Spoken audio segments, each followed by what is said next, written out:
जय श्री राम बच्चों, स्वागत है फिर से आपका केमिस्ट्री यूडेका चैनल में। और आज स्टार्ट कर रहे हैं हम physical properties of halo alkanes and halo arenes.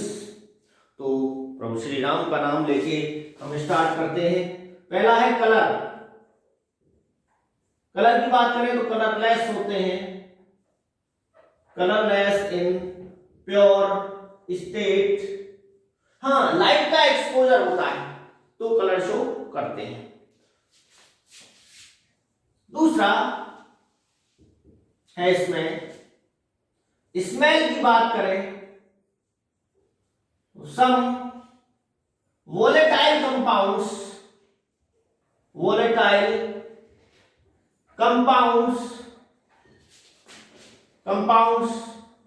Have sweet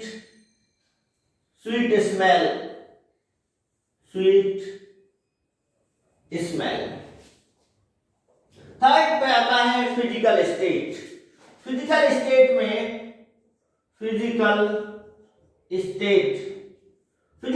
में कुछ जो मेंबर्स हैं, lower members are in gas state. Lower members like CH3Cl, CH3Br, C2H5Cl या फिर C2H5Cl, chlorofluorocarbons are gases. Higher members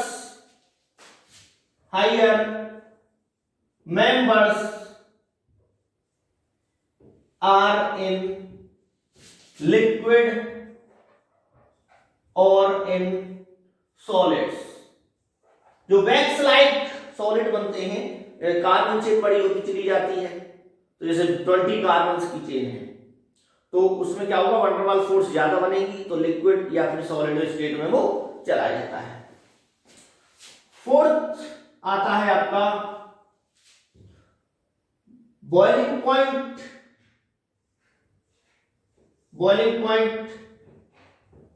and melting point. इसमें क्या होता है बच्चों, boiling point and melting points. तो इनके जो मेल्टिंग पॉइंट बॉइलिंग पॉइंट होते हैं करस्पॉन्डिंग हाइड्रोकार्बन से ज्यादा होते हैं। करस्पॉन्डिंग जो हाइड्रोकार्बन हैं कंपेरेबल मॉलिक्यूलर मासेस उनसे ज्यादा होते हैं, क्योंकि इनमें पोलैरिटी होती है। अगर हम ये देखें CH3CH2Cl, partial negative partial positive, तो इसमें पोलैरिटी है, तो आपस में कौन कौन सी फोर्स प्रेजेंट होगी, डाइपोल फोर्स। इनमें कौन सी फोर्स प्रेजेंट होती है, अगर मैं इसको ऐसे लिखता हूं CH2 CH3 और ये Cl नेगेटिव, तो ये फोर्स प्रेजेंट है। इसमें कौन सी फोर्स है, ये डाइपोल फोर्स। और हेलो जो ये है हेलो एल्केन्स, अगर हम कोई हाइड्रोकार्बन लेते हैं जैसे एल्केन्स केवल CH3 CH2 CH3 ये लेते हैं प्रोपेन, तो क्या होगा, इसमें वांडरवाल फोर्स है, कोई पोलैरिटी नहीं है, no polarity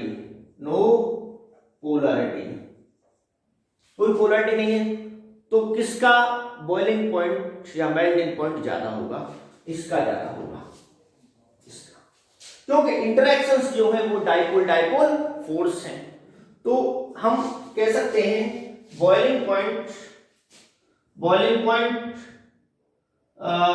and melting point, short form में लिखा है मैंने BPMP, बीपी ब्लड प्रेशर मत समझ लेना। Melting point are higher than those of corresponding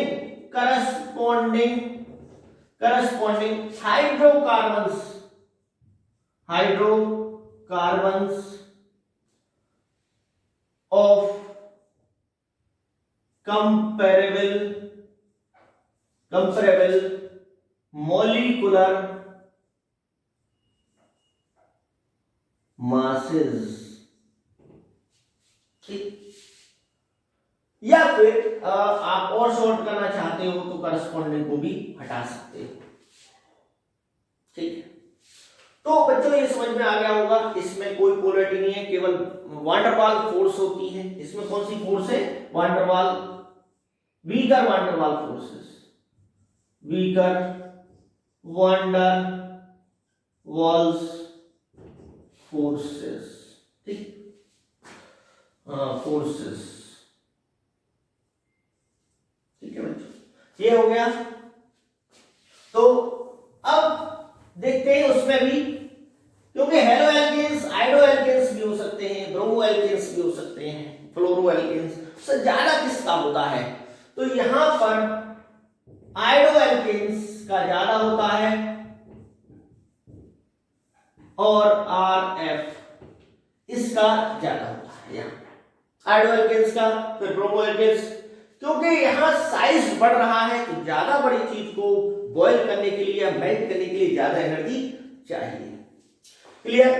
अब बात करते हैं कि आर ग्रुप हमने यहां सेम रखा था, हम अगर आर ग्रुप को सेम रखें, हेलोजन को आर ग्रुप को अगर हम देखिए जो नंबर ऑफ कार्बन एटम्स हैं या हाइड्रोजन है उनको सेम रखते हैं, ठीक, और आइसोमर बनाते हैं, जैसे ब्रोमोब्यूटेन, तो क्या होगा?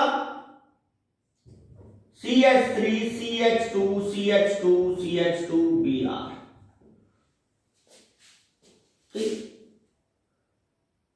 नॉर्मल ब्यूटाइल ब्रोमाइड, ये क्या है? नॉर्मल यानी नॉर्मल ब्यूटाइल ब्रोमाइड, इसका isomer CH3 CH2 CH Br CH3, ठीक, ये क्या हुआ?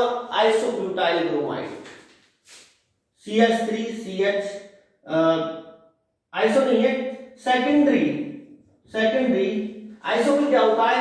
CH3 CH3 होता है, लेकिन यहां नहीं है, तो ये 2 डिग्री है, ये क्या है? 2 डिग्री, ये एक कार्बन और ये दूसरे कार्बन से जुड़ा हुआ है, सेकेंडरी ब्यूटाइल ब्रोमाइड, ठीक, सेकेंडरी से जुड़ा हुआ। एक में जोड़ देते हैं हम यहां पर CH3C CH3Br, ये क्या हो गया?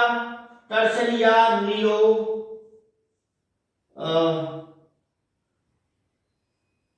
नियो नहीं होगा ये, क्योंकि नियो में 4 कार्बन से जुड़ा होता है, ठीक, तो 3 डिग्री और टर्शरी ब्यूटाइल ब्रोमाइड, समझ में आ रहा होगा बच्चों ये। तो इसमें क्या होगा कि जैसे ब्रांचिंग हो रही है, यहां स्ट्रेट चेन है, स्ट्रेट चेन है, तो स्ट्रेट चेन यानी कहते हैं ना सीधे रास्ते जो चलता है वो मजबूत होता है, उसे कोई डर नहीं होता है, ठीक, और जो 2 नंबर से पैसा कमाता है उसे हर समय डर रहता है पैसा जाने का। तो यहां पर स्ट्रेट चेन है, इसका जो फोर्सेस होंगी आपस में वो स्ट्रॉन्ग होंगी, तो बॉइलिंग पॉइंट सबसे ज्यादा किसका हुआ? नंबर 1 मान रहे हो, नंबर 2 और नंबर 3, तो number 1 is greater than number 2 number 3, boiling point melting point का ऑर्डर ये होगा। क्लियर? तो जैसे जैसे ब्रांचिंग होती है स्फेरिकल शेप आती है, कैसी शेप आती है? स्फेरिकल शेप आती है, स्फेरिकल का सरफेस एरिया कम होता है, उसको मेल्ट करने के लिए बॉइल करने के लिए एनर्जी क्या चाहिए? कम चाहिए। अगर ब्रांचिंग होती है स्फेरिकल क्या है? स्फीयर शेप में आ गई, और स्फीयर का जो सरफेस एरिया वो कम होता है और उसको बॉयल या मेल्ट करने के लिए एनर्जी कम चाहिए, तो बॉइलिंग पॉइंट मेल्टिंग पॉइंट कम होते हैं, ठीक, समझ में आ गया? तो रफ किए देते हैं इसको। एज द ब्रांचिंग इंक्रीजेस, लिख सकते हो as the branching increases melting point and boiling point decreases because due to branching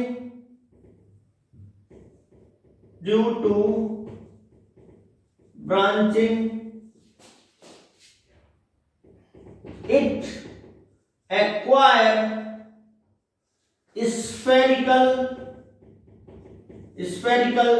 shape of lower surface area, lower surface area, hence smaller amount of energy required to boil or melt। ठीक है बच्चों, ये note कर लिया होगा आपने। इसके बाद देखते हैं हम जो नेक्स्ट है इसमें हेलोजेंस का। हेलोजेंस का अगर मेल्टिंग पॉइंट और बॉइलिंग पॉइंट देखते हैं बच्चों, तो क्या होगा हेलोजेंस का। इसको यहां से रफ किए देता हूं, नोट कर लिया होगा आपने। हेलोजेंस का यहां दो में ये बना रहा हूं इस टाइप से, क्लोरीन और क्लोरीन। दूसरा है फिर से वही कहानी दोहराई जाएगी, Cl और तो डाइक्लोरोबेंजीन, पैरा डाइक्लोरोबेंजीन, पैरा नहीं, पैरा से पहले मेटा, और ये है आपका Cl और Cl। और तो डाइक्लोरोबेंजीन, मेटा डाइक्लोरोबेंजीन, और ये क्या है पैरा डाइक्लोरोबेंजीन। ठीक, अब देखिए इसको थोड़ा अच्छे से बना लीजिए, या सर्कल से भी दिखा सकते हो आप इसे, सर्कल। ठीक है, ये यहां देखिए बच्चों क्या होगा।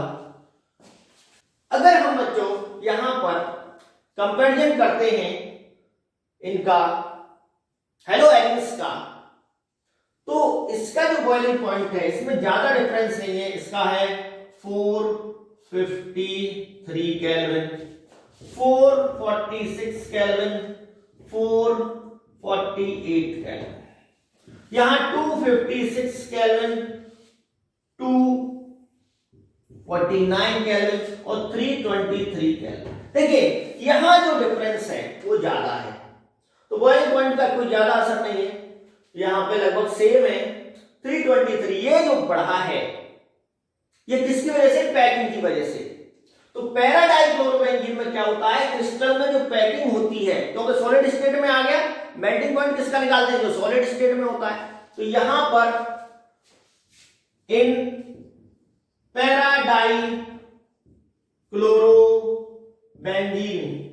Dichlorobenzene packing in crystal is stronger due to symmetrical structure, symmetrical का मतलब समझिए कि अगर बुक आप अलमारी में रखते हो तो अच्छे तरीके से अगर उन्हें रखते हो सिस्टमैटिक तरीके से, तो वो जमी रहेंगी, वो गिरेंगी नहीं। और ऐसे ही फेंक दिया तो वो अनस्टेबल है, कहते हैं अव्यवस्थित जीवन। ठीक, वो क्या होता है, अस्थायी होता है, अनस्टेबल होता है। और व्यवस्थित अगर अच्छे तरीके से अरेंजमेंट होता है तो वो क्या है, स्टेबल है। तो इसीलिए पैरा डाइक्लोरोबेंजीन क्या सिमेट्रिकल है, ये सिमेट्रिकल नहीं है, ये सिमेट्रिकल नहीं है। तो इसकी पैकिंग अच्छे से होगी, फिट हो जाएगा क्रिस्टल में, और उसको मेल्ट करने के लिए ज्यादा एनर्जी की जरूरत होगी, इसलिए मेल्टिंग पॉइंट पे असर ज्यादा होता है। ठीक, नेक्स्ट ये तो बात रही बॉइलिंग पॉइंट, मेल्टिंग पॉइंट्स की। हेलोएल्केन्स में बताया कि ब्रांचिंग जैसे होती है तो उसका बॉइलिंग पॉइंट, मेल्टिंग पॉइंट कम हो जाता है। ठीक, अब आते हैं solubility in water. Solubility in water, देखिए सॉल्युबिलिटी इन वाटर। ठीक, ये स्लाइटली सॉल्युबल होते हैं वाटर में, slightly soluble in water, come soluble होते हैं। ठीक, स्लाइटली सॉल्युबल इन वाटर, क्योंकि वाटर में आपस में जो फोर्स होती है वो कौन सी होती है बच्चों, OH, OH, और गलत बना कौन सी बॉन्डिंग है? Hydrogen bonding. और अगर वाटर में डिसॉल्व करना है तो वाटर की जो आपस की फोर्सेस हैं उनको तोड़ना पड़ेगा। ये है हाइड्रोजन बॉन्डिंग। तो अगर हम जैसे ये है आपका RCl LOL के, तो इस पर पॉजिटिव इस पर नेगेटिव, तो यहां वाटर के साथ अगर ये फोर्स बनाते हैं, ये पॉजिटिव है, ये पार्शियल नेगेटिव है, ये हेलो एल्केन है और ये वाटर है, तो वाटर में आपस में कौन सी फोर्सेस है? Hydrogen bonding. तो ये जो फोर्स है, ये जो बनती है, ये वीकर है, वीकर फोर्सेस, और ये जो फोर्स बनती है ये वाली, ये इसके कंपैरिजन में स्ट्रॉन्गर फोर्सेस। तो बताइए यहां जो एनर्जी निकलेगी वो कैसी निकलेगी? Less energy released. जब फोर्स वीक बनती है तो एनर्जी कम निकलेगी, जितना फोर्स स्ट्रॉन्गर होंगी उतनी एनर्जी ज्यादा निकलती है। तो यहां पर less energy released, stronger forces है, energy required more, energy required more to dissociate. तोड़ने के लिए ज्यादा एनर्जी चाहिए। तो बताइए कम निकल रही है, ज्यादा चाहिए आपस में तोड़ने के लिए कि जब तक वाटर मॉलिक्यूल नहीं टूटेंगे अलग अलग, ठीक, वाटर मॉलिक्यूल्स आपस में जो फोर्सेस हैं उनके द्वारा वो अलग नहीं होंगे, तब तक क्या इनसे मिल जाएंगे? नहीं। पुराने बॉन्ड टूटने जरूरी है, जब तो नई बॉन्ड बनेंगे। नई जगह पे जा रहे हो आप, तो पुरानी जगह से अटैचमेंट है, तो नई जगह में क्या आप वहां मिल पाओगे? नहीं, पुराने को थोड़ा कम करना पड़ेगा।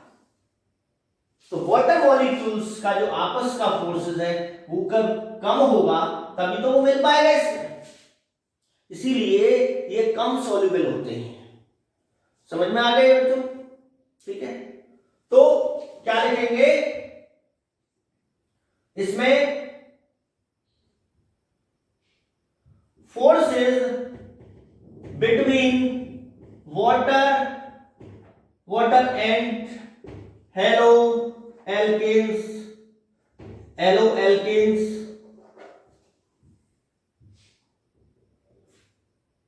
are weaker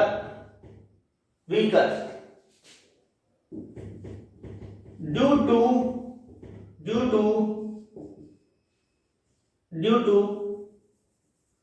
comparatively stronger hydrogen bonding between H2O molecules। ठीक, ये क्लियर हो गया होगा? इसको रफ किए देता हूं मैं। हाँ, जो ऑर्गेनिक कंपाउंड्स हैं, inorganic solvents, these are more soluble। ये ज्यादा soluble होते हैं किसमें? Organic compounds. समझ में आ गया बच्चों? तो आपके लिए क्वेश्चन दे रहा हूं मैं। CHBr3